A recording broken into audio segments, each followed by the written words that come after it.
የስፖንጅ ኬክ አሰራር ነው ማሳያችሁ። ማማ ሰው ቤት ቡና ቁርስ ወስዶ ስሪልኝ ስትለኝ በዛው ለምን አልቀርጸውም ብዬ ነው። ለዛ ውስጡን ቆርሼ ምናምን አላሳያችሁም። አሰላሙ አለይኩም እንዴት ናችሁ? ፓትሮን እንደምታዩት ትልቅ ነው። ለዛ 5 እንቁላል ተጠቀምኩት። ከዚህ ለሚያሱት ግን 3 እንቁላል 2 እንቁላል ነው የምጠቀመው። ከዛ ነጩንና አስኳሉን ትለያዩታላችሁ። ሁለቱን ነው የምጠቀመው።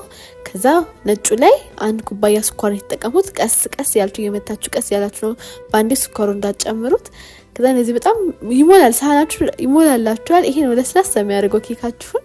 ከዛ አስኳሉ ጨምሩበታላችሁ። ቫኒላና አቺቶን ያደረኩት ትንሽዬ።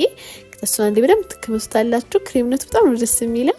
ከዛ እነዚህ ፍር ሲልላችሁ አረፋ ምናምን ያወጣላችኋል። አረፋ ቆንጆ ነው የሚሆንላችሁ እንደዛ ሲሆን። ከዛ 1 ኩባያ ዘይት፣ 1 ሙሉ ወተት፣ እሱም 2 ኩባያ ከሩብ ነው። ለብ ያለ ወተት ነው የተጠቀምኩት፣ ትንሽ ለብ ያለ ማለት ነው። ከዛ ዱቄት 4 ኩባያ ዱቄት፣ 3 ሾርባ ማንኪያ ሞላ ያለ ቤኪንግ ፓውደር። ከዛ እሱ አንዴ ግዴታ መንፋት አለባችሁ፣ ትንሽዬ ጨው። ከዛ አንዴ መነፋት አለበት ግዴታ ነው።